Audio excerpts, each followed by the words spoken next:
Hello and welcome to Knife Chats, a channel where we discuss the history of cutlery as well as offer reviews on affordably priced knives for the user and collector alike.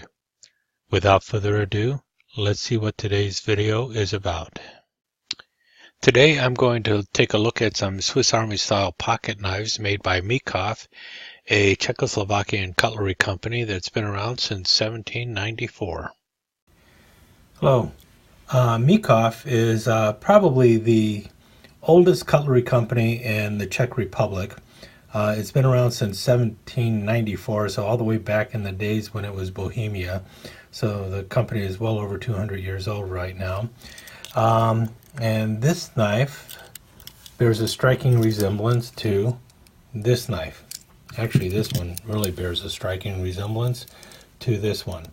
This obviously is the Victorinox Spartan. Got the can opener, the cap lifter, main blade, secondary blade, corkscrew,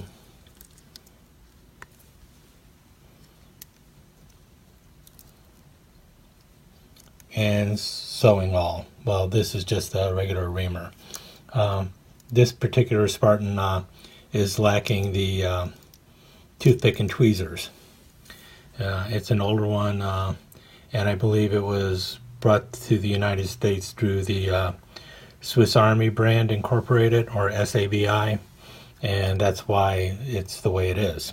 Now, as I said, this is a Spartan. This knife is by Mikov. It has a can opener, a cap lifter,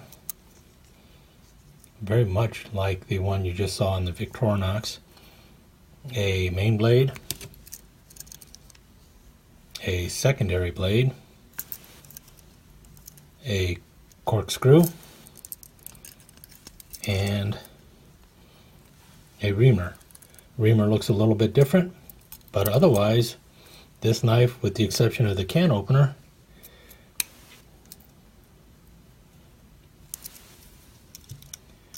looks very much like this knife, the Spartan. The only difference is the shade of red on the handle is just slightly different. The second one I have here is the same as the first, except it lacks the back tools. Same blades otherwise. So this is closer to the Victorinox Recruit that comes in 84 millimeters. The Mikov knives are the exact same length as the 91 millimeter knives by Victorinox. Let me close these blades up before I cut myself the ribbons. As you see, same exact size. The Mikovs are just a little bit thicker, but not much thicker. The corkscrews are very reminiscent of each other. Actually, very good solid corkscrew on these knives. And they got, well, that one didn't snap too well, but usually it does. It's got a decent enough snap, at least. It does close.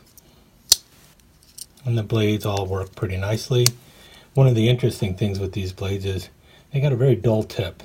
They come that way, as far as I can tell, because these knives may have been used, but I cannot tell that they have been sharpened at all. And they're actually, for a Swiss Army style knife, they're actually quite well made. And I think that's mainly because Mikov has been around for so long, and they do more than just make Swiss Army knockoffs. But I got a feeling back in the days of the Czechoslovakia, before the time of the Velvet Revolution, where the Czech Republic and Slovakia separated, back in the days of the Warsaw Pact, like so many other knife companies, Mikov was in competition with Victorinox. And if the demand was there for these type of knives in communist Czechoslovakia, you can imagine that Mikov would have also been trying to meet that demand and also undercut the selling of them. So you've got really a nice solid knife from the Warsaw Pact era, good 50 or so years old, that are really quite well made.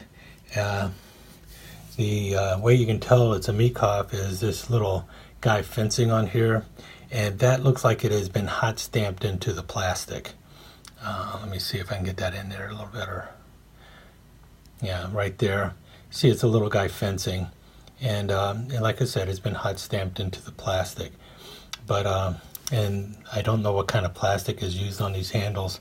Feels a little softer.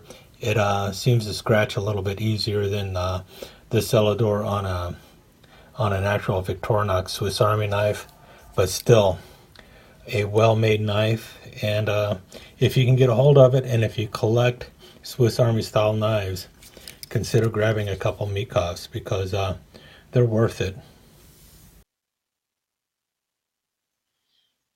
Okay, let me conclude by showing a quick slideshow with some close-up pictures of these knives so you can get a better appreciation of them. As I mentioned, they're basically a 91 millimeter length, so about 3.5 inches. And you can see here that they bear a very striking resemblance to any other Victorinox Swiss Army knife. All the tools are stainless steel. I'm not sure of the quality of the stainless steel. I have not used these knives a lot, but I do know that they cut pretty well, and they, for being probably 50, 60 years old, they're holding up quite well. And we see here the tang stamp. This has not changed much over time. The current Mikov knives also show the Mikov in the circle like this, and we also still see the little fencer on the handle. If it's stainless steel, it'll usually be stamped stainless. I don't really know if these knives were made for the export market or not. I assume not, because of where they were being made back in Czechoslovakia, but who knows, they may have been coming out through the export market too, so they may have been showing up in Western Europe, because Mikov has been around for quite some time. I know Mikov currently owns Adler, which is a German cutlery company, and so if you're buying an Adler knife, you'll know that it's also a Mikov brand now. As I mentioned, these were actually stamped Czechoslovakia, so I am assuming that they are from the Warsaw Pact era. Okay, thanks again for watching. Hope you learned a few things, and I hope you managed to snag a Mikov if you happen to come across one. They are worth it if you can get them at a decent price.